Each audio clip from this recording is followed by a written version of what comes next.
Welcome in everybody to the TK Pod. My name is Tyler Kluver. I was once a Division I football player. I am now a podcaster, fitness coach, and CrossFit athlete, doing all of that as a husband and father of two. This show is an audio journal, a spot for me to vent or ramble about thoughts I have relating to fitness and health, my personal competitive aspirations, business, entrepreneurship, and more. I hope that each show can provide one small bit of value for you, the listener. Regardless, I'm glad you're here. Let's have a day. Let's go.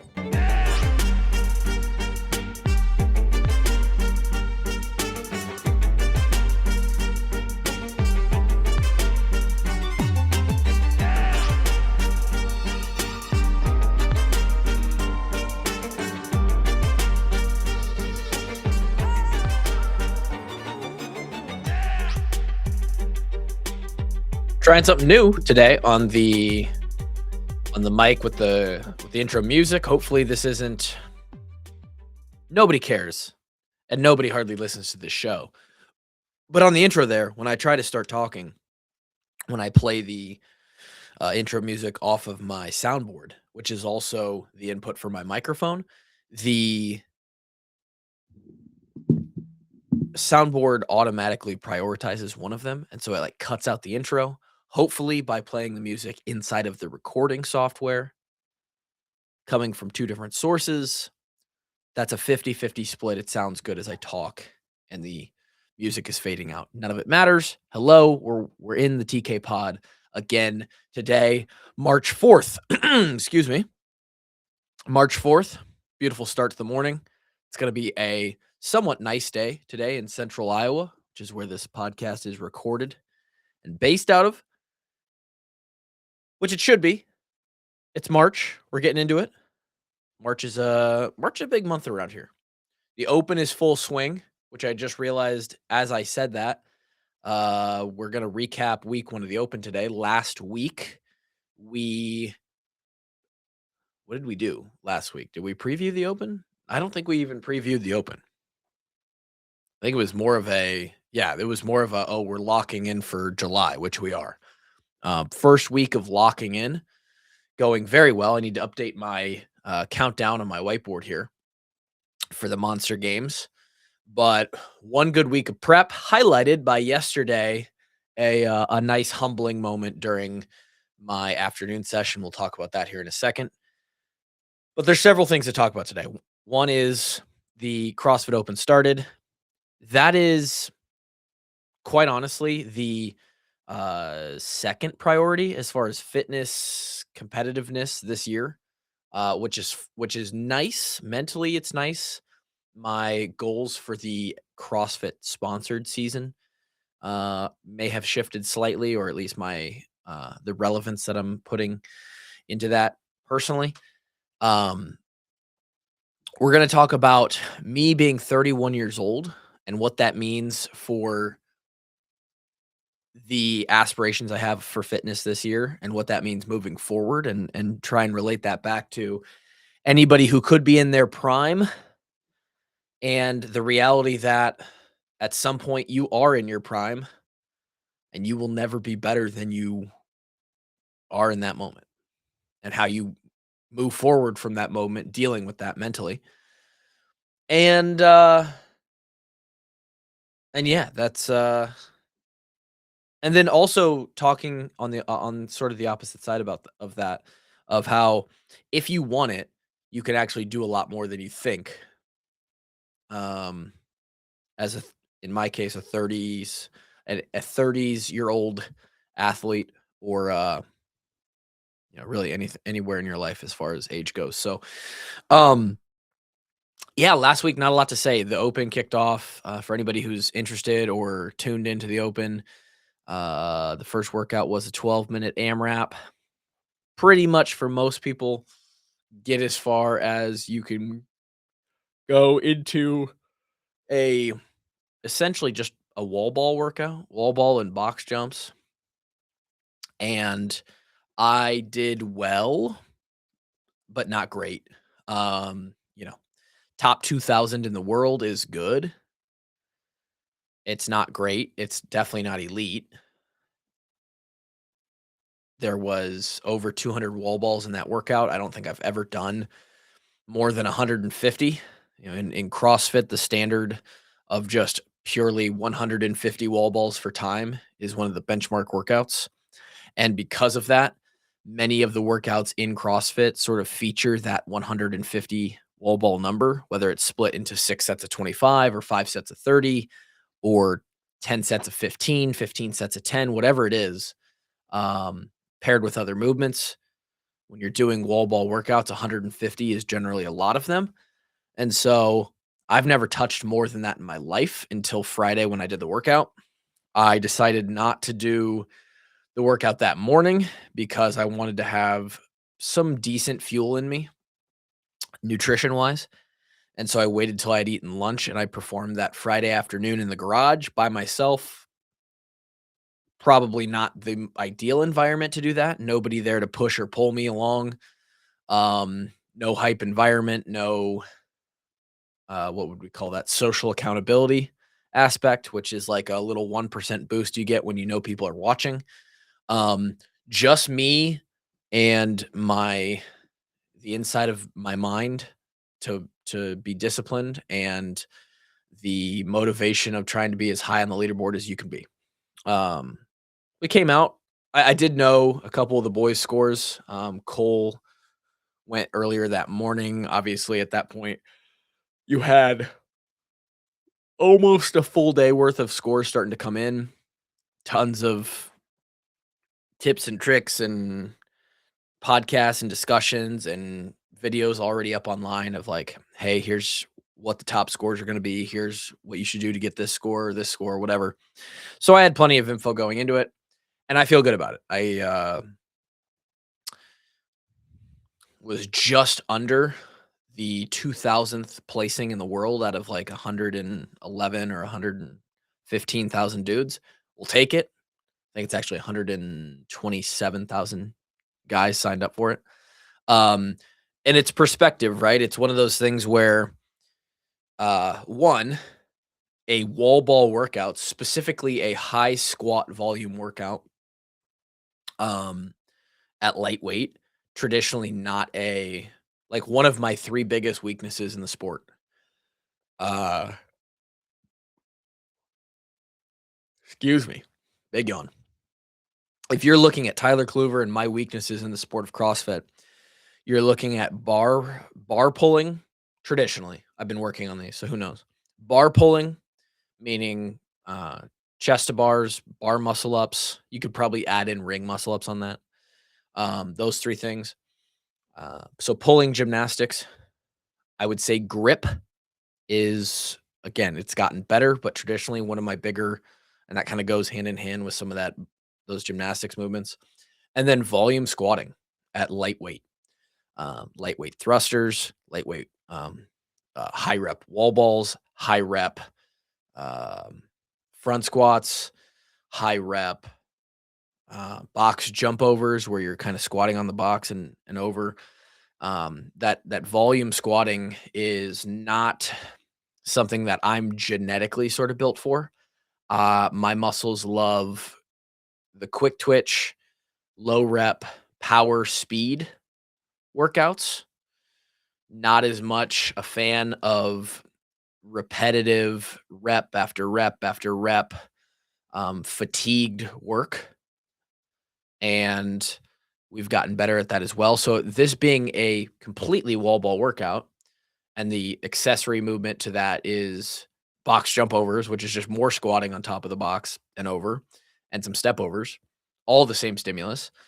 I felt pretty good about the placing. Top 2000 in the world in the first couple of years that I did this, 23 and 24, 23 being the first true competitive year that I thought I was going to be competitive. There were, I would enter the open and I was hoping to get top 2000. Really, I was just hoping to get top like 2 or 3,000 um in a single workout. That was a good result for me. And now I'm pissed if I'm not in the top 1500 on a single workout, let alone the final, you put 3 of those together and your final ranking is going to be much higher than that. So, that's good perspective, right? I've come a long way, I've gotten better. that placing is likely to be my worst finish, I would think. I could be wrong. Last year, my worst finish was the middle workout, which was the repeat of thrusters and double unders and pulling. Um, I was like 23, 22, 23 hundredths on the leaderboard. So about 200 or 300 spots below where I was for this one to start this year. Uh, I've gotten a lot better at those, but who knows? I think that the next 2 workouts I'll probably place better, which will be good for my mental. And again, the open just isn't as important this year because last year you had to be top 1% of the open, or at minimum 1,200 men were taken to the semifinals. And that was my, even though it meant nothing, and I didn't even end up getting to execute on that, I really wanted that. Like, I technically qualified for online semifinals in 2025, the year of CrossFit 2025, and I'll forever have that. And it means a little bit of something to me, right? I was 820th in the Worldwide Open last year, almost top 800 in the world in 2025. And that means a little bit of something to me. But mostly it was I get to call myself a semifinal athlete. That's loosely held. Um, because it wasn't, I wasn't like top 200 where I was going to qualify for an in-person semifinal. But it meant something to me, sort of like the Monster Games this summer means something to me. And so this year they went back to the old version where quarterfinals was a thing. And then now even the jump from quarterfinals to semifinals is much, much looser and easier to get into. Um, You just have to be top 25% in the open. So that's obviously not an issue. And then out of quarterfinals, they're going to take 2,000 people to the online semi. And then the top of that group will get invites to the in-person semifinals as well. So we're basically guaranteed to make semifinals, qualify for it, and participate in it if we want to. I'm 50-50, and that's where I kind of opened the podcast up with I'm kind of 50-50 on if I'll do those online semifinals. I'm not gonna make the CrossFit Games. It's $100 to sign up, and I would have to go do those workouts probably at a gym that I have yet to train in, with a couple buddies slash local guys that are competitors, who will have their judging certificate because you have to have 2 official judges for those workouts. And your video submitted. Like, it has to be very official because it is the online semifinals, and it's a lot of work and a lot of stress. I won't really be able to be on my schedule 100%, all just to see my name on the official CrossFit leaderboard. Where sure, I could probably find myself as a technically top 200 ish, top 300 ish CrossFitter in the world according to their rankings, according to their leaderboard. But again, I've sort of shifted my focus to this off-season comp and the Monster Games, and I don't know if I care so much. As long as I make that semifinal and have a decent placement in quarterfinals, I don't know if I need to spend another $100 to have a little bit of a watered down placement in a semifinal that I'm not gonna get anything out of. So, we'll stay I'll definitely do the semifinal workouts, 100%. Those semifinal workouts will, and I'll know where I would place myself. I don't know if I need it to be official on their leaderboard for a Benjamin. That's sort of where we're at. Um, so that's the open recap of week 1. Right around 2000th in the world. Not a super great workout for me. Um, what's fun is wall balls are out of the way. Box jumps are out of the way. Pretty much all squatting pattern is now out of the way. And what's going to be left is likely rowing, some form of muscle up, um, maybe a deadlift, maybe probably not a thruster. That's the thing is like with us doing so much squatting, The thruster is now probably not gonna show up until quarterfinals, and that could be dangerous because the quarterfinals workouts are always a little bit tougher. Um, but yeah, we probably won't have to deal with thrusters. There will be some form of pulling. Who knows if there will be chest to bar pull ups. I hope there's a rower. There's probably going to be double unders. There could be toes to bar, but a lot of stuff that's kind of just middle of the road or maybe even wheelhouse. If we go upside down and we get to do handstand push ups or strict handstand push ups, that would be great. Um, no barbell yet, so we'll see what barbell movement comes out. But yeah, I think the next 2 weeks will be better for me. Again, doesn't really matter, but we'll keep you updated on where we're at. Uh, the one fun thing I do like doing with that now that we have, I don't know exactly who confirmed that they're going to be at the Monster Games this summer, but you can create custom leaderboards, and I was able to put all the me and every name ahead of me on the qualifier leaderboard up on my own little personal custom leaderboard, and I can see where all of my competitors in July are in the open and where I finish amongst them to kind of have this I'll be able to do that in quarterfinals too, as long as all of them sign up or the whoever signs up out of that group. And I can kind of track how I'm doing versus my competition as we get closer and closer to that um, competition in July. Uh, which speaking of the main event, the competition in July, we are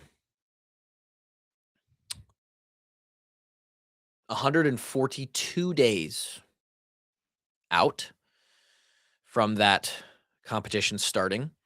Um, we talked about last week how I'm going all in on this. I frankly the easiest way to say it is that I for a very long time have not committed myself so much to one goal with every little thing pre- eh, the way I structure every single day and the way I'm living almost every minute of my life for the next 142 days is in preparation and pursuit of doing the best at this competition. And we talked about that last week. And so that's a really daunting thing. It's fun. It's great to have a goal. It's great to feel that fire and that motivation. It's also exhausting, right? We're 1 week in and I'm tired. And we're at the beginning of this 20-week climb. And that's how it's going to be. And a lot goes into that. We kind of broke it down last week on the four areas of my life: diet, nutrition, exercise, the training, the sleep, and then the fourth category, which is like my life outside of exercise and fitness and stress reducing. Um, Yesterday during a zone 2 bike ride, I was pretty much able to figure out what that preparation is going to look like as far as and the way I did that real quick was I basically backwards reverse engineered where I wanted to be going into that 5 months from now, and then reverse engineered that into what do I want the 7 days of the week to look like during this prep, right? So there's 20 weeks out. Over these 20 weeks on a weekly schedule, what do I want Mondays to look like, Tuesdays, Wednesdays, all the way through Sunday? Most of those days have double sessions, or at least something in the morning, something in the afternoon. Which How much total cardio do I wanna build up to? Zone 2, interval, sprint, how much lifting do I wanna do? Where do I want how much skill pieces do I wanna do? Metcons, all the stuff that goes into being well-rounded for this competition. Where do those best fit and puzzle piece into the week? And then volume-wise, how long do I wanna be doing those when I get to, like, peak week in early July? And then work back from there, right? And it works out to about probably 16 to 18 hours worth of training per week at the peak. Um, and from there, you just kind of have to work it backwards of like, what is a reasonable jump on a weekly basis to add time to your training from where I'm at right now, 20 weeks ahead of time. Um, right now I'm doing about 10 hours of training a week.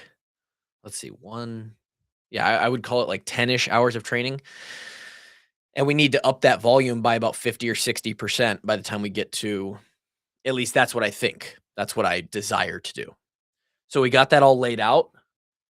We got our, you know, it took about a half hour, 40 minutes to sift through that mentally, but I think we have a really good plan. Maybe we'll talk exactly what that weekly schedule looks like, um, maybe after the open, but I feel good about the plan. I feel good about my prep, um, what training I'm gonna be doing, how I'm gonna approach it, movements, all the stuff, and now we just have to execute. So, that's good. The 2 things I'm now dealing with mentally are, 1,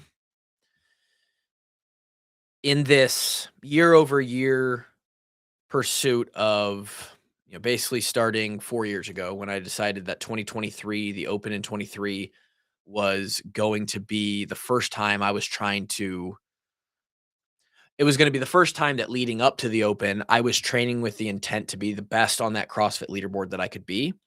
Um, it now on a yearly basis is sort of up in the air if I'm gonna be able to continue to do that. I have 2 children who are in the little years of their life, right? And I certainly 100% prioritize spending time with them. Even the schedule I just talked about, the 2 a days, all that stuff was built with the intention of when they're home, I'm as much as I can be not training, not in the gym, not working out. So there's, that right there is already sacrifices you have to make, right? I'm living my life not ultimately to be the best fitness athlete I can be. I am within the context of having dad life first, living to then be the best athlete dad I can be. That's essentially how I'm prioritizing this. And the truth is you can be very, very fucking fit while keeping fatherhood and family man and, business as your number one priority. And I have a little bit of flexibility to that, which is where the second piece of this comes in. But I think the realization that I'm coming to is with how hard I'm going, dedicating the next, again, I have a countdown, 142 days to being the fittest I've ever been for this competition. I have to also, probably right now, just as I'm training, start to formulate in my brain how I'm going to mentally deal with the fact that it's not 100% chance, but there's certainly a not small percentage chance that as get, by the time this competition rolls around, I'm going to be 2 months out from being 32 years old and knowing the logistics of this sport are, you know, most guys, you have there's other factors for this well that aren't just biological, but most guys are probably going to hit their peak in their late 20s. That's the time where you've had enough training, you've had enough experience to really be squeezing all the juice out of the orange on that side of things, but you're also still young enough that your body, you're still, as far as biologically goes, your testosterone, all your hormones, your just the way that a human body works, you're in that peak time of life for strength and speed and power and cardio. I'm past that, right? And I knew that when I was getting into this in that year 2023, I was already 27 or 28 years old at that point, and I knew, wow, I'm starting to try and be competitive right about where guys peak. So this is all going to be downhill. And what I've found is that that's not necessarily true. Training age and how much you put into it certainly matters. But with young kids and a very fluid career and what that looks like time commitment wise and what I'm doing and interests and even just motivation to really hammer working out 10 plus hours a week. I don't know that in a year's time I'll still care or have the ability to put in the time to get better once again. I've been able to get fitter and fitter and fitter for 4 years. I'm going to have this conversation until I stop doing this. There's going to come a time where I'm not fitter than I was. And I have to mentally prepare for that because the whole pursuit is get better every year, get better every year, get better every year. That being said, so we're gonna figure that out. I don't know what that looks like. It's tough. At some point, you just have to realize you're not gonna ever be as good as you were. However, and the Open is sort of an example of this, I follow and I've been a fan of the CrossFit space for over a decade now, closing in on 15 years. So I've followed a lot of these dudes who have been in the space, a lot of the competitors who were in their prime and now out of their prime, and now they're in the masters division. And these guys are holding on to fitness that is still elite level. I mean, there are 500 of those 2,000 guys that are ahead of me in the first week of the Open. At least 500 of them are in the 35 plus division. Maybe not 500, but like 300 dudes. And probably 500 to 1,000 of those dudes are older than me. They're 32 or older.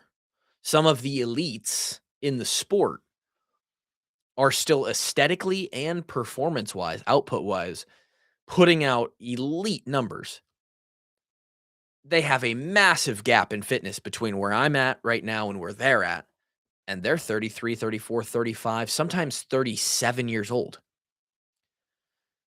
So there's plenty of people, plenty of dudes out there proving that if I really want to keep ascending and I do want to get better, there's there's still meat on the bone there, which is a fun thing because it makes you feel like you have a shot. Makes you feel like you have a chance. And every year I've leveled up in my knowledge of what it takes to get fitter, what it takes to be better at everything. And I feel like there is still a lot of meat left on the bone. And so there's two sides of it. I need to be ready to where if life takes me in another direction, I know that hey, this could be the peak of fitness in the latter half of my 32nd year on earth. But if I do have the opportunity and the motivation in the coming years for probably another 4 to 5 year window, it's still there for me to continue to move up that leaderboard. It's not impossible for a 35-year-old to still compete with the young bucks. So, that's where we're at. Um, just a lot of rambling and thoughts. Again, this is whoever listens to this, fucking bravo to you. It's just the ramblings of what's going on in my mind, and ultimately, this is just somewhere to spit it out so that it isn't rolling around in my mind anymore. But, I am yesterday, in my second session, I finished with a piece that was a 1K row into a 1K bike into a 1K run. Pretty much just straight cardio power output. How fast can you go? Tight cap of 10 minutes and, um, yeah, ready, set, go. And I finished that in a good time, about 9 minutes and 10 seconds. Flushed out my legs for 4 or 5 minutes on the bike. I had already done a zone 2 yesterday morning, sweat a bunch, and then did there was a 75-minute, almost 90-minute afternoon session. And I just didn't account for, like, fluid loss and, being depleted of nutrients. And I got off the bike flush, 5 minutes of kinda just spinning the legs, cooling down, thought I was good, and got a double leg lock quad cramp that put me nearly in tears, and I couldn't get out of it for, like, a good 5 or 10 minutes on the garage floor. I was stuck, like, squealing like a pig. Worst cramp I've ever had, some of the worst pain I've ever experienced, and, kinda scary almost. So, we're still 20 weeks out, and we're going to places mentally in in these metcons, in these lifts where I'm already thinking about my competition, and I'm already pushing a little bit harder because I know it's for something. So, that's fun. We're in a good spot. We'll recap, obviously tomorrow the open workout for the second week comes out. We'll recap that next week and how we did, and, keep you guys updated. See you then.